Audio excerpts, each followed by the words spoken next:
요즘 증시는 살 얼음판이라는 말씀드리고 있고요. 네. 근데 더 중요한 것은 이제 앞으로일 텐데, 앞으로 여의도의 컨센서스가 지금 약간의 희망 고문이에요. 네, 하반기. 일단은 주가가 많이 싸졌기 때문에 저점 인식에 대한 컨센서스가 형성되고 있는데, 네. 바닥을 보고 있는 것도 사실 확률이 50%고, 근데 그 위에 업사이드에 대한 자신감 역시도 50%밖에 안 된 상황이라서 지금 약간 희망 고문이 있지 않은가라는 우려감이 있으면서 이제 하반기를 맞이하고 있고요. 네. 요즘 잘 아시는 것처럼 연초 대비 계속해서 국내 주식에 대한 수익률이 좋지 않죠. 그래서 과연 지난 코로나 이후에 들어왔던 분들, 뭐 동학개미, 서학개미 총망라해서 이전보다는 아직 공부를 해야겠다라는 분도 일부 계시는 것 같고, 또 한편으로는 주식 역시 좀 어려운 것 같아, 좀 떠나야 될 것 같아라고는 분도 좀 있는 것 같아요. 그래서 네. 저는 뭐 이럴 때 사실 앞에가 시기가 어둡기 때문에 어느 이런 매체에 나와서 뭔가 전망을 하는 게 또 어려운 국면이긴 하지만 그래도 허심탄회하게 스트레이트 포워드 해보도록 하겠습니다. 네. 그러면은 지금 저점에 대한 컨센서스가 조금씩 형성되어 있다고 하셨는데 네. 여기서 조금 더 막 하락하거나 네. 또 그 외신들을 보니까 막 네네. 2000포인트를 말하고 막 그러기도 하더라고요. 네네네. 그런 건 아닌 걸까요? 일단 뭐 차트를 하나 좀 볼까요? 네. 일단 미국 기준으로 좀 말씀드릴게요. 네. 그리고 미국의 주가도 한국의 주가가 시차는 좀 있겠지만 거의 커플링 된다고 보고 있기 때문에 미국의 주가를 우리가 좀 잘 보는 게 중요합니다. 왜냐하면 글로벌 경제를 이끌고 있는 게 미국이고 거기에 대표 지수가 또 S&P 500이기 때문에 말씀 주셨던 것처럼 지금 저점에 대한 인식이 있으면서도 한편으로는 또 한국 코스피 기준으로 뭐 아까 2000포인트 말씀 주셨지만 자, 이런 것들이 지금 어떤 상황이냐면 화면에 보시는 거는 위에 있는 이 차트는 미국의 S&P 500의 MDD라고 해서 고점 대비 하락폭이에요. 네. 그러니까 고점 대비 얼마나 빠졌었는지를 각각 이제 숫자가 나와 있는 거고, 밑에 있는 그 회색선과 차트는 미국의 경제 성장률, GDP 전년 동분기 대비 증가율입니다. 그러니까 연율화 시킨 거고, 회색 칠해져 있는 것은 경기 침체 기간이에요. 오른쪽에 보시면 이제 가장 가까운 코로나 때 경기 침체가 일부 있었고요. 자, 이게 의미하는 건 뭐냐면 각각의 이 경기 침체 기간의 S&P 500의 MDD, 고점 대비 하락폭을 쭉 보니 평균적으로 지난 2차 세계대전 이후에 현재까지 마이너스 29%입니다. 이게 평균 통계예요. 자, 그렇다면 이제 사람들이 생각하는 것은 연초 대비 지금까지 S&P 500이 러프하게 한 18.7% 빠졌습니다. 그러니까 20%라고 보자고요. 그렇다면 자, 경기 침체가 올 것 같다라는 지금 얘기가 많이 일고 있죠. 경기도 안 좋고 인플레이션이 높다 보니까. 자, 그렇다면 앞으로 더 빠져야 된다. 왜냐하면 과거 평균이 한 29%에서 30% 정도 빠졌기 때문에 현재 20% 빠진 것도 물론 많이 빠졌다라고 할 수 있겠지만 경기 침체가 온다는데 앞으로 더 빠져야지라는 인식이 일부 있는 거예요. 그래서 S&P 500의 마이너스 10% 정도의 하락폭을 감안해 봤을 때 국내 코스피도 현재 2600에서 700선을 왔다 갔다 하고 있는데 뭐 충분히 2000선 터치 가능성도 나타나고 있는 것이죠. 네. 하지만 오늘은 공교롭게 오늘 녹화일 기준으로 2월 2일 첫 거래일인데 우리 증시가 좀 하방 압력을 받으면서 종가가 마감됐지만 바로 엊그저께 아니면 지난주 금요일부터는 사실 글로벌 증시에 훈풍이 불었습니다. 이유는 뭐냐면 많이 빠졌다. 그런데 경기 침체가 올 것 같은데 당장의 일은 아니지 않는가. 즉 올해 경기 침체가 오지 않는다는 가정을 딱 두고 본다면 과거 경기 침체 기간에 평균적으로 마이너스 29%인데 지금 경기 침체가 오지도 않는데 한 20% 빠진 거는 너무 많이 빠졌다. 그래서 이쯤 되면 경기 침체가 뭐 내년에 온다 그러는데 우리가 너무나 몸을 움츠렸구나. 많이 싸진 것 때문에 아니니까 지금부터 들어오자라는 심리가 일부 있었고 그리고 두 번째는 외국인에 대한 수급에 대한 기대가 있어야 되는데 특히 국내 코스피 같은 경우에 외국인들은 국내 시장을 놓고하는 데 있어서 여러 가지 변수들이 있어요. 그중에 가장 우리가 바로미터로 보는 게 환율입니다. 네. 근데 최근 들어서 달러 환율이 1296원까지 갔다가 현재 1240원 선으로 내려왔고 오늘 종가 기준으로 1250원 선 윗선에서 끝났는데요. 그만큼 이전에 비해서는 원화도 상당 부분 강세가 된 거죠. 그러다 보니까 고점 대비 너무 많이 빠졌었다라는 인식 플러스 외국인 입장에서 원화 자산이 이제는 더 이상 약세보다는 달러가 좀 약해지고 원화가 강해질 수 있겠구나. 그럼 외국인이 국내 자산을 사겠구나. 그러면 무엇을 사지? 그럼 포트폴리오대로 대형주 중심인 삼성전자를 비롯해서 일부 대형주 중심의 러브콜이 있겠구나. 그러면 지금이 바닥이다. 네. 라는 인식이 일부 있는 것 같아요. 네. 그래서 지금 우리 증시는 전반적으로 낙폭이 좀 과대했던 것에 대한 기술적인 되돌림이 일부 있고, 하지만 모두에 말씀드렸던 것처럼 향후 컨센서스는 녹록지 않다라는 것이 일부 있어서 희망고문, 살얼음판 이런 앞으로의 장세를 앞두고 있는 시점이라고 보시면 될 것 같습니다. 아, 네. 그때 출연을 해주셨을 때 한 네. 3월, 4월 정도에 사고 맞습니다. 하반기로 갈수록 좀 매도를 말씀해 주셨잖아요. 맞습니다. 그런 큰 흐름에 대해서는 변함이 네. 없을까요? 그렇죠. 이제 제가 봤을 때는 일부 가정들, 그러니까 우크라이나발 전쟁 가능성이 생각보다 장기화되고 있고 네. 예기치 않은 중국의 락다운 이슈 이런 것들이 경기뿐만 아니고 주가에도 하방 압력이에요. 그래서 제가 두세 달 전에 먼저 전망했을 때보다는 시점이 조금 더 지연될 수 있는 부분이 있는데 그래도 저는 올해 3월, 4월, 5월에 걸쳐서 천천히 매집해서 만약에 올해 연말에 익절을 한다면 시기는 11월 초에 있는 미국의 중간선거 바로 직전에 10월 말부터 11월 초까지는 익절하자라는 말씀을 드리고 있어요. 네. 올해 가장 제가 컨빅션 콜이라고 할 수 있는 것은 연말까지 가져가는 것은 좀 위험할 것 같다. 연말에는 뭐 여러 가지 손바뀜도 있겠지만 저는 경기 침체 가능성이 현재 글로벌 컨센서스가 내년 어느 중반에 오겠지라는 게 컨센서스인데 저는 그거보다는 좀 더 앞당겨질 가능성을 높게 보고 있는 사람 중에 하나라서 결국 올해 연말까지 이런 위험 자산인 주식을 들고 가는 것보다는 일부 익절이 가능하다면 그 시점에 즉 11월 초쯤에는 한번 포트폴리오를 비우고 현금화 전략이 어떨까라는 말씀도 조심스럽게 드리고 있는 것이죠. 빈센트 저자님께서는 네. 경기 침체가 올 것이라고 보세요. 맞습니다. 그러니까 저는 경기 침체는 좀 불가피해졌다라고 보는 사람 중에 하나입니다. 그래요? 네, 이유는 그러니까 물론 저처럼 경기 침체가 온다라는 게 어느덧 금융시장의 컨센서스화 된 것 같아요. 특히 미국의 월가에서는 경기 침체는 불가피하다라고 오는 것 같아요. 컨센서스가 자리 잡은 것 같습니다. 하지만 제가 경기 침체라고 보는 여러 가지 이유 중에 하나는 미연에 방지할 수 있는, 봉합할 수 있는 시기를 놓쳤다라는 생각을 갖고 있습니다. 저희 짧은 연휴였잖아요. 6월 1일 지방선거고. 근데 미국에서 바이든 대통령과 현 파월 의장, 그다음에 전 중앙은행 총재였던 옐런 의장의 회동이 있었어요. 거기서 옐런이 또 떠들썩하게 하는 멘트를 하나 날렸는데 우리가 작년에 인플레이션을 일시적이라고 봤다라는 것은 다소 실수였던 것 같다라고 이실직고했습니다. 그 말은 건 뭐냐면 우리가 물가를 잡을 수 있는 타이밍에 꽤 일시적으로 물가를 판단했고 그래서 금리를 올렸어야 되는 타이밍에 올리지 못하고 계속해서 시기를 놓쳐서 아마 그 여파가 나타날 것 같다라는 것을 내포하고 있는 듯한 발언이거든요. 그럼 그것을 과거 역사라든지 아니면 우리가 갖고 있는 경제적인 논리로 감안해 본다면 지금 서둘러 금리를 올린다는 것 자체가 미국의 센티멘트, 즉 실물 경기라든지 소비 경기를 악화시킬 수 있고 만약에 그렇지 못한다고 한다면 인플레이션이 더 높아질 수 있어서 뭐로 가던 경기 침체는 좀 불가피하다라는 생각을 갖고 있습니다. 네. 그렇군요. 그 한 일각에서는 네. 금리가 오르더라도 네네. 좀 한계가 있을 수 있고 네네. 또 경기 침체가 오게 되면은 또 네. 금리를 또 계속 올릴 수는 없잖아요. 맞습니다. 그래서 이제 중금리에서 다시 저금리로 가게 될 거다. 네네. 이런 의견도 좀 있는 것 같은데 네네. 여기에 대해서는 좀 어떻게 생각하시나요? 일부 일가견이 있는데요. 저도 내년 초반에 경기 침체를 짧은 경기 침체, 얕은 경기 침체라고 말씀을 드려요. 그래서 결국에는 금리를 더 낮출 가능성이 있어 보입니다. 그렇기 때문에 올해 11월 초에 일단 현금을 보유하고 내년 초반에 있을 경기 침체, 뭐 제 예상대로 내년 초반이 아니고 내년 중반에 온다 하더라도 그때 경기 침체를 쭉 보고 쉽사리 손이 나가지 않겠지만 지금부터 대비를 한다면 그때 지금보다는 훨씬 더 자신감 있게 싸진 자산을 살 수 있다라는 콜을 드리고 있고요. 근데 말씀 주셨던 것처럼 금리는 많이 못 올릴 거다. 실제 미국의 10년물 금리가 3.2% 고점 찍고 지금 내려오고 있어요. 그런데 금리가 내려가는 이유 중에 하나가 경기 침체에 대한 우려가 나타나고 있기 때문이거든요. 그래서 제가 모두에 말씀드렸던 것처럼 경기 침체를 말씀드리는 것이 금리가 계속해서 지금처럼 오르지 않는다는 것으로 우리가 해석할 수 있기 때문에 결국 저도 일부 동의를 한다. 하지만 그 시기가 좀 짧을 것 같다는 말씀을 다시 한번 드립니다. 그러면은 경기 침체가 앞으로 내년 초나 뭐 중반에 이렇게 예상이 된다고 하면 네.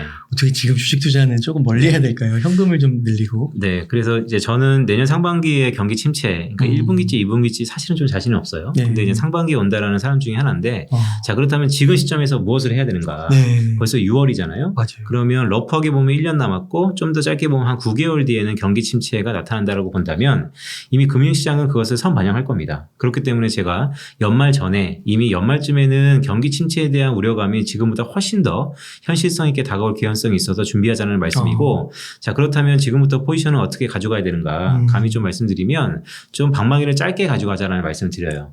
어차피 올해 이쯤 되면 주식을 투자하시는 분들의 기대 수익률이 높지 않은 상황입니다. 더구나 안전자산이라고 할 수 있는 예금금리라든지 아니면 신용금리가 올라가고 있어서 우리가 위험자산이 확률 50%짜리 주식을 투자하는 것보다 어쩌면 그거보다 수익률은 낮지만 그래도 안전한 쿠폰을 주는 채권 투자를 해야 되는 거 아닌가 이러한 이유인도 있어요. 그렇기 때문에 지금은 매우 기대 수익률 즉 주식을 투자했을 때 우리가 바라보는 수익률을 조금 적게 그다음에 그 시기를 짧게 이렇게 짧은 방망이를 갖고 투자하자라는 말씀을 드리고 있고요. 그렇기 때문에 제가 3, 4, 5월 달에 매집을 하자는 말씀을 드렸었고 자 그런데 지금 이미 보유자의 영역들 그러니까 연초 대비 많이 수익률이 하락하셨던 분들은 저한테도 이제 많이 고충을 주시거든요. 그러니까 이런저런 상담을 많이 하시는데 제가 이런 말씀 감히 드리고 있어요.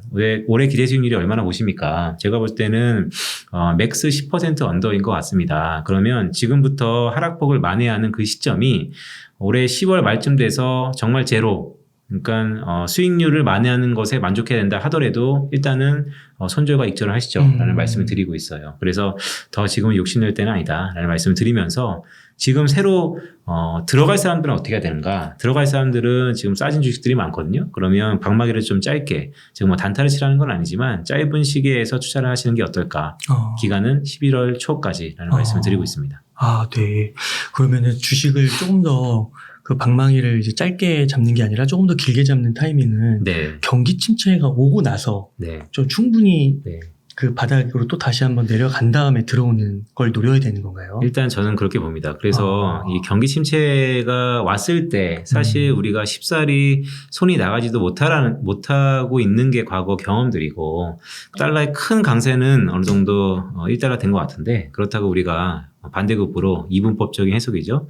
달러 강세 끝났어? 그럼 약세야? 그럼 원하는 강세가 있네? 외국인이 엄청 들어오겠네? 라고 이분법적으로 생각하기에는 도사리고 있는 불안감들이 많다. 그래서 올해 하반기에는 희망 고문일 수 있지만 방망이 짧게 그럼 아까 질문 주셨던 것처럼 그럼 찐 반등은 언제냐. 저는 찐 반등이라는 것은 결국 경기 침체가 마무리된 시점이 될 것 같은데 일단은 지금 당장 경기 침체가 오냐 안 오냐도 서간의 이견이 분분하기 때문에 그 부분부터 일단 접고 들어간다라는 말씀 드리는 것이죠. 불과 한 6개월, 1년 전만 해도 네. 현금은 쓰레기다 이런 얘기하면서 네. 현금을 어디든지 자산으로 빨리 바꿔야 된다는 얘기가 많았던 것 같아요. 맞습니다. 네. 근데 이제 좀 그 톤이 좀 바뀐 것 같은데 그러면 지금 현금을 들고 있는 분들은 어떻게 선택을 해야 될까요? 현금을 들고 있는 사람들의 이유는 그만큼 기회를 산다라는 의미에서 현금을 들고 있어야 되거든요. 그러니까 현금을 들고 있는 포지션도 되게 중요해요. 예를 들어서 마지못해 현금을 들고 있는 것인가 아니면 기회를 포착하기 위해서 현금을 들고 있는 것인가에 대해서 약간의 전략이 좀 다를 것 같아요.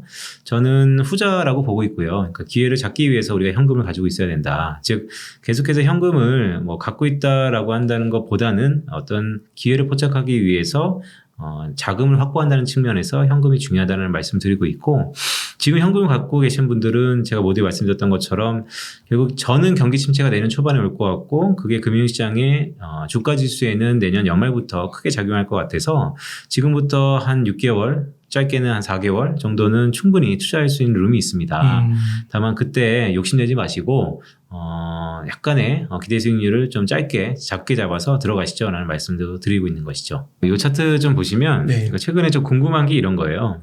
도무지 뭐가 바뀌었길래 주가가 좀 좋다라고 생각을 하는 거고 도대체 뭐가 바뀌었길래 저렇게 하루에 4% 가까이 큰 폭으로 하락했던 나스닥이 3.33% 3% 이상 또 반등을 하기 시작했고 이런 것들이 뭔가 그게 제목에 보시는 것처럼 미국 연준이라는 중앙은행이 톤이 조금은 바뀐 듯한 모습을 보이고 있고 근데 그 톤이 바뀐 것의 근저에는 우리가 기다리고 있었던 인플레이션의 피크아웃 가능성이 나타나고 있기 때문에 우리가 환호하는 거예요. 결국 인플레이션만 피크아웃을 확실히 담보한다 한다면 지금의 기다리던 자금들 아니면 간보는 자금들이 상당 부분 다시 무슨 소리야 인플레이션이 피크아웃 됐는데 우려감은 끝났지 라고 작동할 수 있는 순간이에요. 그렇기 때문에 인플레이션 피크아웃이 중요한데 차트 보시면 오른쪽 위아래가 있죠. 이게 미국에서 가장 중요시 여기는 물가지표입니다. 대표적인 거 두 가지고요. 하나는 CPI라 그래서 이게 소비자 물가지수. 그러니까 CPI는 글로벌리 스탠다드이죠. 소비자 물가지수라 그래서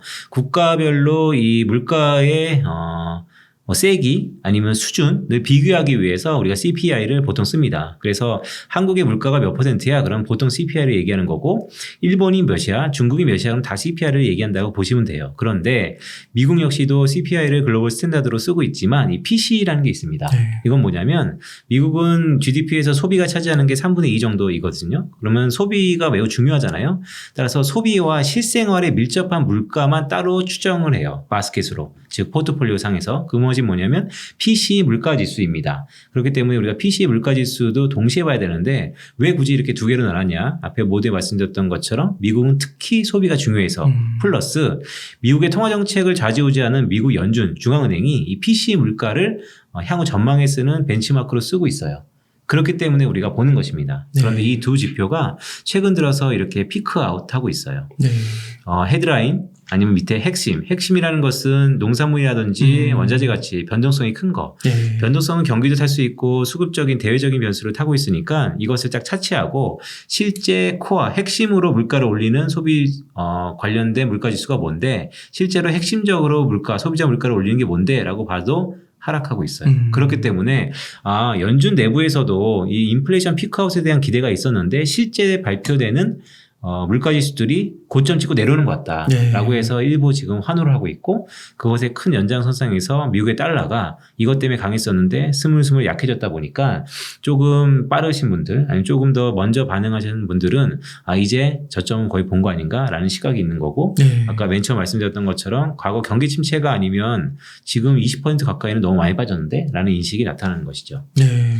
그러면 이게 아까 경기 침체를 예상한다고 하면 네. 인플레이션율이 잠깐 꺾였는데 네네. 다시 올라가게 된다는 걸까요? 두 가지입니다. 네. 되게 중요한 질문이에요. 왜냐하면 자 그러면 뭐 된 거 아닌가? 꺾였으면 뭐 이젠 최악의 순간은 지난 거 아닌가? 그런데 문제는 이게 우리가 꺾인 거에 환호하는 것은 과거처럼 한번 물가가 꺾이면 과거 수준 즉 2% 언더의 정상 수준으로 빠르게 회귀한다라는 가정을 깔고 보는 거예요. 네. 그런데 지금 과거랑 상황이 좀 다른 것은 국제유가가 생각보다 배럴당 $100 이상에서 꽤 오랜 횡보하고 있고요. 더 나가서 최근에 저는 넥스트에도 썼지만 신냉전이라고 최근에 큰 변화를 이해하고 있는데 그런 연장선상에서 보면 최근에 에그플레이션이라고 해서 인도가 밀하고 설탕 수출을 금지하고 있고 주요 국가들 특히나 전 세계 곡물 창고 중에 하나인 우크라이나의 전쟁이 장기화되면서 밀 가격이 상당 부분 높아지고 있거든요. 그러니까 이런 것들은 전부 실제 생활과 밀접한 가격들이잖아요. 그래서 농산물 가격이 다시 한번 끊임없이 오르고 있으니까 이거 피크아웃 친다 하더라도 생각보다 꽤 오랜 기간 한 4% 이상으로 고착화되는 거 아니야? 이런 우려가 있고 그런 전망들이 꽤 신빙성 있게 다가오고 있는 것이죠. 자, 그렇다면 뭐가 문제냐면 피크아웃 지난 한 1년 동안 되게 고통스러웠지만 그래도 앞으로의 1년이 빠르게 과거로 회복된다면 사람들은 큰 생활의 패턴의 변화가 없을 거예요. 그래서 경기는 빠르게 정상화될 겁니다. 그런데 지금 말씀드렸던 것처럼 우크라이나 사태 때문에 실물 경기가 안 좋다 그러고 더 나아가서 에그플레이션 아니 유가도 상당 부분 높은 수준에 있고 전방적으로 물가가 다 오르겠구나. 그럼 이제부터는 쓸 것 좀 덜 쓰자. 아니면 이왕이면 좀 아껴보자. 이런 것들이 소비를 위축시킬 수 있고 그렇다면 미국의 큰 소비 경기를 할 수 있는 가계 소비 지출이 좀 더 둔화 국면에 들어갈 개연성이 있어서 네. 그런 부분들이 우리가 경기 침체를 얘기하는 것 중에 하나인 것이죠. 네. 앞으로도 불확실한 게 많네요. 그렇죠. 그러니까 제가 볼 때는 매크로 관련된 다양한 영상이나 아마 유튜브를 많이 보실 거예요. 근데 뭐 자기만의 보는 결론이 있고 그 관련돼서 다양한 논리들이 있지만 딱 하나 여러분들이 좀 주목해서 비교하면서 들을 콜은 인플레이션의 전망입니다. 사실 어떤 지수를 전망하는 것은 다양한 경험과 다양한 툴이 필요로 해요. 그래서 그 전망이 대부분 자기의 의견을 갖고 전망한다기보다는 주요 기관들이 전망하는 것을 갖다가 차용하잖아요. 그래도 전망을 하시는 분들이 간혹 있기 때문에 그들의 전망의 논리와 근거와 수준을 보면 여러분들이 투자하는 데 있어서 많은 도움이 되지 않을까라는 생각을 하고 있습니다. 이거는 앞에 말씀드렸던 것처럼 요 이전에 보여드렸던 요거는 전년 동월 대비 증가율이에요. 그러니까 지난 지난해 5월 대비 올해 5월이 어떤 거냐. 근데 이거는 전월 대비입니다. 지난달 대비. 그런데 요거 보시면 CPI는 주황색 막대고 PCE는 파란색 막대인데요. 지난 3월달, 이게 3월달 수치거든요. 3월달에 전월 대비 1.2% 높았다가 이번 달에 0.3%로 확 내려갔어요. 지난달 PC는 0.9%였다가 0.2%로 확 내려왔어요. 근데 이 내려온 수준이 언제 수준이냐면 지난 2021년 1월 달 아니면 2020년 11월 달 수준으로 내려온 겁니다. 자, 이게 무슨 얘기냐면 결국 전월비 증가 속도에 따라서 전년 동월 대비 수준이 결정될 수도 있거든요. 그렇다면 사람들이 어떻게 생각하냐면 물가가 피크아웃 쳤는데 딱 보니까 전월비도 꽤 빠르게 안정되는구나. 그러면 뭐 에그플레이션 아니면 국제유가 높다 하더라도 실제 데이터를 봐라. 훨씬 과거로 빠르게 회귀한다. 전망들이 다 틀릴 수 있다. 빨리 회귀할 수 있다라는 기대감이 일부 있는 것이죠.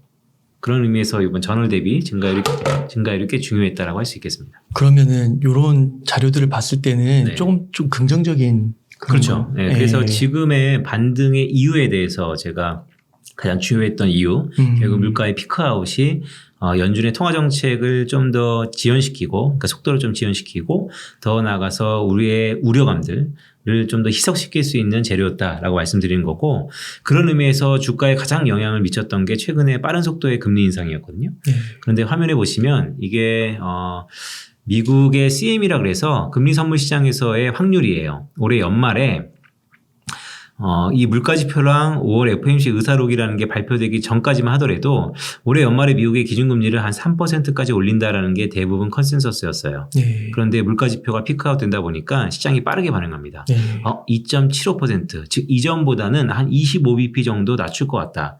즉 터미널 레이트라는 것은 최종적으로 올릴 수 있는 금리의 끝자락이에요. 그 끝자락이 이전보다 내려가고 있다는 거. 즉 금리가 하락한다는 게 반대로 얘기하면 최근에 주식시장 입장에서 볼까요? 성장주가 왜 이렇게 고민하나? 성장주가 왜 이렇게 인기가 없나? 금리가 높으니까 성장주에 대한 매력이 떨어진다는 얘기를 많이 들으셨을 거예요.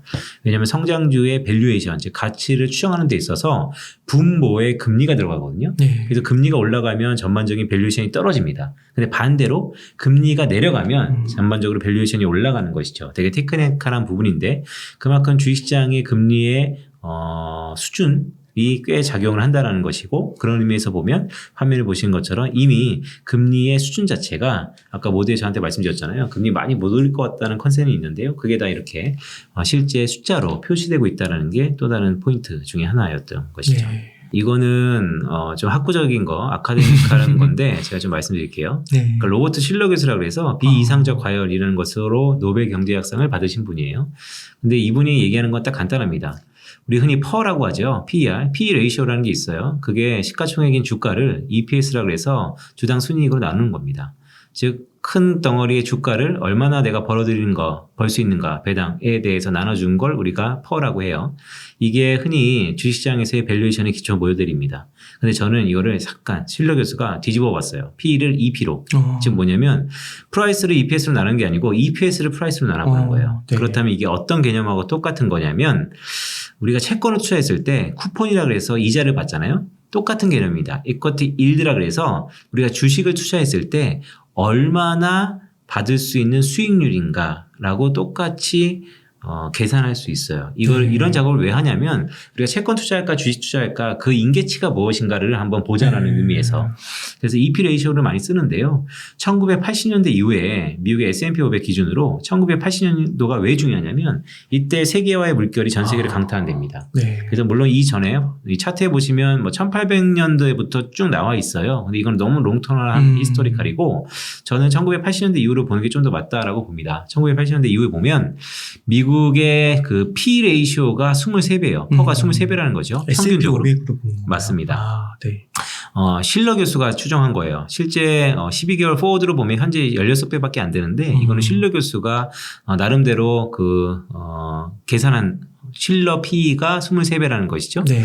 그것의 EP는 몇 배냐면 23을 또 1로 나눈 거죠. 그럼 4.35예요. 이게 어떤 얘기냐면 실러 교수, 즉 노벨 경제학상을 받은 실러 교수가 계산한 PE에 따르면 4.35%가 주가의 주식에 투자했을 때 기대하는 수익률이다. 그럼 반대로 얘기해서 이것의 대항마라고 할 수 있는 안전자산인 미국의 10년물 국채 수익률, 국채 수익률이 4.35%를 넘어버리면 채권으로 가겠네요. 그렇죠. 주식을 할 이유가 없어요. 특히나 이런 중장기적인 큰 자금을 운용하는 뭐 연기금이라든지 아니면 미국의 개인 투자자들도 상당히 중장기 투자를 하니까요. 그래서 이게 바로미터라는 것이죠. 그런 의미에서 최근에 미국의 10년물 금리가 3.2%까지 갔잖아요. 그러다가 4%, 5% 간다는 우려감이 있기 때문에 점차 주식에서 자금을 빼는 거였어요. 네. 그런데 지금 아까 모두에 말씀드렸던 것처럼 주식의 상단이 내려가고 있잖아요. 그러니까 다시 한번 주식을 사야 되는 거 아닌가? 라고 주식의 바람이 다시 불 수 있는 상황이라는 것이죠. 네. 그래서 앞으로 우리가 가장 중요한 것은 금리가 어디까지 오를 수 있을까가 중요하고 그러면 금리는 뭐 때문에 움직이는가? 첫 번째 성장률, 두 번째 기대 인플레이션. 그럼 그 두 가지는 최근에 뭐 때문에 작용되는가? 물가. 네. 그렇기 때문에 인플레이션을 봐야 된다. 이렇게 되는 것이죠. 네. 그렇군요. 이 화면 보시면 자 이게 중요합니다. 저는 이 차트를 많이 보여드리고 있어요. 왜냐하면 X축은 아까 말씀드렸던 코어, 핵심 PC 물가, 미국에서 가장 중요하다는 물가 지수 중에 농산물과 원자재를 제외한, 그러니까 유가를 제외한 핵심 PC 물가고요. 세로축은 미국의 10년물 국채금리예요. 과거 1960년 이후에 쭉 3%를 뿌려보면 상당히 높은 콜레이션과 거의 파지티브 이펙트를 갖고 있어요. 파지티브 콜레이션을 갖고 있죠. 즉 물가가 오르면 금리도 따라 오르는 거예요. 그런데 최근 물가 지수가 어느 정도냐면 거의 4.9% 정도 돼요. 올해 5% 후반에서 점차 내려와서 4.9%입니다. 네. 이 정도 수준이었으면 과거 통계에 딱 그냥 부합해 보면 금리는 거의 8% 이상까지 오른다라고 봐야 돼요. 물가 수준이 이렇게 높았을 때 항상 이 정도 추세였잖아요. 네. 그럼 아까 이거하고 같이 연결해 보자고요. 자, 4.35%가 장기 허들이었는데 지금 물가가 8%, 네. 물가가 6%, 7% 찌고 있으면 아직은 아니더라도 화면 보시는 것처럼 사람들은 다 생각하겠죠. 가겠구나. 그렇죠. 네. 그렇기 때문에 점점 줄였던 거예요. 그런데 딱 하나 변수가 뭐였냐면 물가가 내려오기 시작해요. 그러면 금리도 다시 내려오겠구나. 네. 그래서 지금 훈풍이 불고 있는 겁니다. 근데 여기서 변수는 다시 물가가 오른다면 그럼 다시 한번 금리 상승에 대한 우려가 있는 것이다. 그게 앞으로 그렇구나. 금융시장이 가장 중요한 것입니다. 그 물가가 지금 이제 여기서 핵심 물가가 5% 좀 넘는 선에서 점이 찍히고 있잖아요. 네네. 근데 이게 2까지는 안 갈 것 같은데요. 그래서 지금 말씀드렸던 네. 게 그래서 살 얼음판이라고 얘기하는 게 피크아웃, 즉 이게 2021년이었어요. 이렇게 1년 동안 올라갔다가 이렇게 지금 내려왔습니다. 피크아웃 된 거죠. 피크아웃 찍은 거예요. 그리고 여기서부터 이제 사람들이 이런 거예요. 빨리 내려가겠네. 그러면 주식을 또 엄청 주식의 시대가 오는 것이죠. 그런데 아니야. 이게 내려가는 것도 되게 더딜 것 같고 한 3, 4% 이 정도 수준에서 되게 고착화될 것 같아요. 그러면 또 팔이잖아요. 그렇죠. 네, 이런 네. 근데 물론 네, 이렇게 과거와 좀 다른 게 국채 금리를 결정하는 것이 또 기대 인플레이션과 현대 펀더멘털 그게 과거 미국의 고성장 시대랑 지금의 성장 시대는 다르니까 약간의 틸팅이 있지만 어쨌든 과거 통계를 보면 지금보다는 금리가 올라갈 수 있다라는 룸이 높아지는 순간인 것이죠. 그렇구나. 이게 가장 중요한 네. 여러분들 뭐 많은 이런 매크로 이런 영상도 보실 텐데 그냥 이게 가장 아카데믹한 기본 백본이에요. 이거 가장 기본으로 그 위에 이제 논리와 전망과 탑을 쌓는 것이죠. 그러면 저자님께서는 비세리 저자님께서는 책에서도 이제 부동산도 언급해 주시고 암호자산도 언급해 주잖아요. 맞습니다. 모든 자산이 다 안 네네. 좋을 거라고 좀 보시는 건가요? 그렇지 않습니다. 왜냐하면 각각의 밸류에이션이 매우 중요해요. 밸류에이션이 왜 중요하냐면 좋을 때는 상관이 없어요. 왜냐하면 좋을 때야 사람이 비싸면 어떻고 싸면 어떻습니까? 결국 렛츠고 위로 가는 건데. 근데 지금처럼 생각과 달리 불안할 때가 가장 문제예요. 왜냐하면 불안할 때는 사람들이 가장 기준, 바로미터를 원합니다. 이런 거죠. 예를 들어서 지금 불안한데요. 걱정하지 마세요. 과거 미국의 100년 통계를 보니까 지금 수준이면 적정 수준입니다. 과감히 투자하세요라고 하면 상당히 안도가 되잖아요. 그리고 말씀드렸던 것처럼 노벨상 받은 사람들 아니면 각각의 밸류에이션을 보고 역산해 보니까 리즈너블 하거든요. 그래? 4.35는 좀 높은 것 같다. 결국 나는 4% 보수적으로 볼래.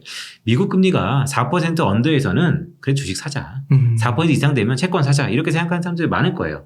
부동산도 마찬가지입니다. 사실 부동산도 금리에 상당 부분 연계되는 건 어쩔 수 없죠. 그런데 지금 부동산 시장이 미국하고 한국의 특징이 있어요. 뭐냐면 수급이 달라요. 네. 지난 2008년 서프라임 이후에 미국의 공급 차질이 상당 부분 있어서 지금 미국은 공급 쇼티지거든요. 건축 허가 건수를 보고 착공 건수를 보더라도 네. 그래서 금리가 이렇게 높음에도 불구하고 미국의 모기지금리 이미 5%를 육박해요. 네. 5%를 넘었음에도 불구하고 생각보다 부동산이 잘 안 꺾이고 있죠. 그 이유는 수요와 공급의 미스매치, 즉 공급이 없기 때문입니다. 한국도 마찬가지잖아요. 지금 수도권에서 차기 정부가 공급을 계속해서 지원하는 이유가 뭡니까? 결국 공급이 부족하다는 네. 거. 그렇기 때문에 금리가 오르는 것은 부동산 시장에서의 하방 압력이지만 수급을 보면 미세 조정, 즉 아직까지는 수요에 초과 수요가 있기 때문에 가격을 올릴 수 있다는 게 혼재되어 있는 상황. 물론 5년, 10년 보면 결국 공급이 정상화돼서 가격은 내려갈 겁니다. 네. 근데 그 상황에서 다시 한번 금리가 또 내려갈 수 있죠. 그렇기 때문에 여러 가지 의견이 분분한 상황이고 그렇기 때문에 되게 끊어서 우리가 전망을 하는 거고 암호 자산은 사실 밸류에이션이 안 돼요. 네. 그래서 제가 책에도 다룬 거지만 암호화 자산을 밸류에이션이라는 게 큰 숙제가 있다. 최근에 뭐 루나스테나 스테이블 코인도 여러 가지 그런 연장선상에서 밸류에이션만 됐다면 지금의 큰 여파가 어느 정도 하다는 우리가 제시할 수 있을 정도로 사태였다고 보는데 밸류에이션 자체가 안 되기 때문에 하방이 열렸잖아요. 그런 의미에서 보면 코인의 밸류에이션 작업이 매우 중요할 것 같고 그런데 그런 작업이 더디지만 지금부터 하고 있다는 게 좀 중요한 게 첫 번째 포인트고요. 네. 두 번째는 저는 이 코인 자산을 대안 자산으로의 영향으로 보기 때문에 결국 유동성에 결부돼서 아니면 인플레이션 해지 수요로 책에서는 많이 언급을 드렸어요. 그 두 가지 요인이 아직까지 살아있느냐라고 보면 하나 유동성은 좀 줄고 있죠. 그래서 코인도 주식 아니면 채권, 부동산과 마찬가지로 상당 부분 조정기가 있을 겁니다. 그런데 그 조정기간에 새로 부상되는 대안자산으로서 우리가 바라볼 필요가 있다라는 말씀도 드리고 있는 것이죠. 인플레이션 했지. 네, 저는 인플레이션 해지 기능도 일부 있다고 봅니다. 그러니까 지금까지의 좀 모습을 보면은 약간 나스닥하고 같이 연동이 돼가지고 나스닥이 떨어지니까 또 많이 떨어지는 것 같기도 오를 때 하고. 같이 오르고. 네. 그러면 그런 건 아직은 인플레이션 했지라고는 조금 보기 어려운 면이 있는 거예요. 그렇죠. 근데 이제 인플레이션 해지도 과거는 인플레이션이 높아지면 실물자산 사고 금 사자. 이게 그냥 원투원이었어요. 근데 금에 대해서 다시 한번 생각하게 됐고 네. 또한 최근에 이 채권하고 주식도 좀 그렇죠. 맞습니다. 네. 그렇기 때문에 그런 의미에서 대안자산으로 우리가 코인 시장도 노크를 하기 시작했다라는 말씀을 드리고 있는 것이죠. 코인 사야겠네요. 오늘도 많이 떨어졌던데. 네, 많이 떨어졌죠. 네. 네. 네, 그런 의미에서 앞에 말씀드렸던 최근에 어쨌든 시장이 뭔가 저점은 본 듯한 모습이고 실제 최악의 순간은 조금 지나고 있는 것 같은데 라는 것이 앞에 말씀드렸던 이러한 이유들에서 왔다라고 보는 거고 자, 지금부터 콜이 중요하죠. 저는 처음에 시작할 때도 말씀드렸지만 그래도요. 기술적 반등은 오케이. 그러니까 전고점 트라이는 오케이. 전고점 트라이라는 것은 전고점을 향해서 꾸역꾸역 가는 하반기가 될 겁니다. 하지만 희망 고문이라고 말씀드렸던 이유가 전고점을 쉽사리 뛰어넘을 가능성은 아직까지 크게 보지 않다라는 게 저희 첫 번째 결론.